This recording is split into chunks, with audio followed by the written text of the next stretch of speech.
बात हमारी बहुत याद से सुनिएगा।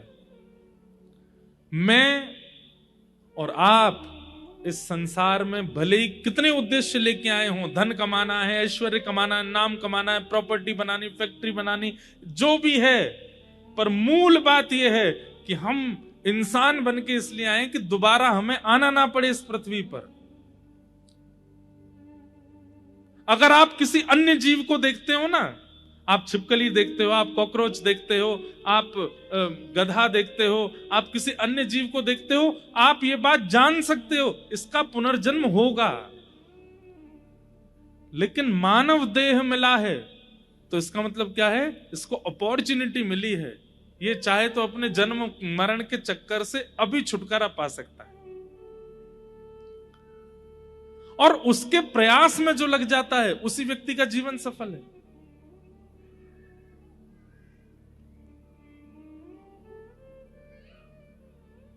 इसलिए भैया भागवत का आश्रय ले लो।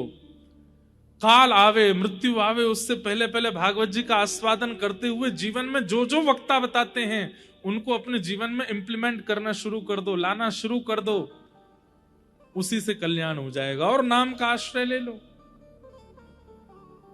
श्रीमद् भागवतम शास्त्रम कलौ कीरेण भाषितम। इस कलिकाल में भगवत प्राप्ति का श्रेष्ठ से श्रेष्ठ, पवित्र से पवित्र यदि कोई साधन है तो वो साधन भागवत की कथा। हम कहां तक कहें, 7 दिन भी बहुत दूर की बात है, 2 घंटे, 1 घंटा, 10 मिनट कथा सुनकर के मैंने देखा है लोगों को परिवर्तित होते हुए। महाव्यसनी अपनी माता जी को छोड़ने आए थे कथा में, मां ने कह दिया 10 मिनट बैठ के चला जा, कथा तो चल रही है। 10 मिनट बैठे, 7 दिन की कथा निकल गई, जीवन बदल गया। उर्दुपुंड लगाते हैं, नित्य वृंदावन जाते हैं, हर महीने वृंदावन परिक्रमा करते हैं, ऐसा जीवन। ये बदलने की सामर्थ्य भगवत लीला में है, भागवत की कथा। इसलिए सूत जी महाराज कह रहे हैं श्रेष्ठ से श्रेष्ठ, पवित्र से पवित्र इस कलिकाल में भगवत प्राप्ति का साधन भागवत की कथा है, उसका आस्वादन करो। सौनकादि ऋषि कहने लगे महाराज ये भागवत की कथा सबसे पहले किसने किसको सुनाई, कृपा करके हमें बताओ। तब सूत जी महाराज बोले भागवत की कथा सबसे पहले सनक सनंदन सनातन सनत कुमारों ने भक्ति ज्ञान वैराग्य को सुनाई, नारद जी को साक्षी बना करके। अच्छा क्यों, ऐसा क्या हुआ था? तब कथा सुनाते हैं कि भक्ति के 2 पुत्र हैं, ज्ञान और वैराग्य। दोनों वृद्ध हो गए थे, जिनकी वृद्धता के कारण भक्ति बहुत परेशान थी। भक्ति महारानी ने नारद जी से प्रार्थना की, हे नारद जी मेरे 2 पुत्र वृद्ध हो गए हैं, मां युवा है, बालक वृद्ध हो गए हैं। यही भक्ति महारानी कहती हैं कि मेरा जन्म दक्षिण में हुआ, उत्पन्ना द्रविड़ेशाहम वृद्धिम कर्नाटके गताम क्वचित क्वचिन महाराष्ट्र गुर्जरे जीर्णताम गतः। लेकिन वृंदावन पुनः प्राप्य नवीने विश्वरूपिणी, पूरे भारत में भ्रमण करते हुए जब मैं वृंदावन आई तो वृंदावन आकर के मैं युवा हो गई।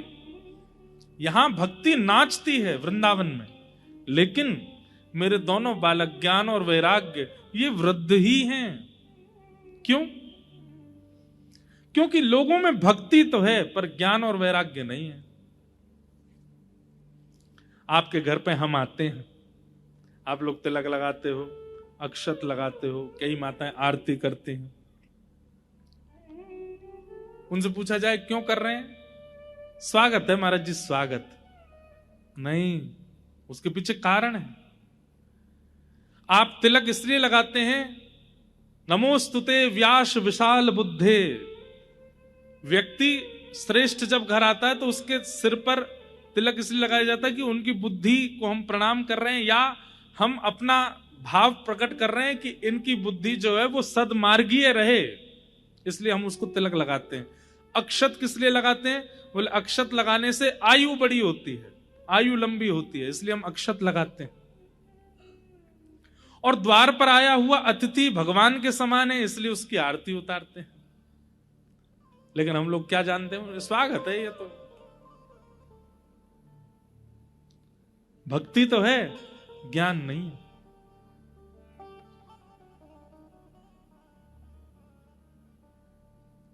अष्ट सिद्ध नवनिध के दाता, असवर दीन जानकी माता, राम रसायन तुमरे पासा, सदा रहो रघुपति के दासा, तुमरे भजन राम को पावे, जन्म जन्म के। सबको याद है, पर अर्थ नहीं पता होगा, ज्ञान नहीं, भक्ति है। हमारे पंडित जी महाराज जब नाना सुगंध पुष्पाणी यथा कालोद्भवानि च पुष्पांजलिर्मय आदत्त ग्रहण परमेश्वर, सब बोलते हैं साथ में, पर उसका अर्थ नहीं पता। मंदिर जाएंगे, पापो हम पाप कर्मा हम पापात्मा पाप संभव, त्राहि माम पुंडरीकाक्ष सर्व पाप हरो हरि, लेकिन अर्थ नहीं जानते। बच्चों से, छोटे छोटे, बुरा नहीं मानना अगर कोई ऐसे बैठे हो तो। हम घर जाते हैं लोगों के यहाँ, अब तो नहीं जाना, अब जाना बंद कर दिया, पहले जाते थे। तो छोटे छोटे बच्चे, महाराज जी को गायत्री मंत्र सुनाओ। गायत्री बोलने का, इस प्रकार सुनाने का, बच्चों को रटाने का अधिकार नहीं है। जब तक आपका यज्ञोपवीत संस्कार नहीं हो जाता, जब तक कोई आचार्य चरण आपका यज्ञोपवीत करा करके आपके कान में गायत्री नहीं बोल देंगे, तब तक आप गायत्री का उच्चारण नहीं कर सकते। नहीं तो गायत्री का प्रभाव उल्टा पड़ेगा। नहीं जानते, हम मंच पे, माइक पे नहीं बोल सकते। लोग सुबह सुबह योगा करते हैं पार्क में, और उस समय वॉल्यूम तेज करके वो चल रहा होता है, तत्सवितुर्वरेण्यम, उसमें हाँ जोर जोर से हंस रहे हैं, गायत्री चल रही है। ज्ञान नहीं है, हम जानते ही नहीं है। शंकर जी पर दूध क्यों चढ़ाया जाता है, पंचामृत क्यों चढ़ाई जाती है, हमें पता नहीं है, बस चढ़ा रहे हैं। उसका तात्पर्य क्या है? और अब एक नई चीज हो गई है, आजकल सोशल मीडिया का जमाना आ गया है, तो इतना ज्ञान दिए जा रहे हैं सब लोग, इतना ज्ञान दिए जा रहे हैं कि महाराज बस पूछो ही मत। जगन्नाथ जी के हृदय में द्वारिकाधीश जी का दिल धड़क रहा है, बहता हुआ आ गया था समुद्र से।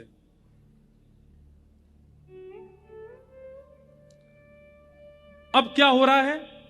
ज्ञान भी,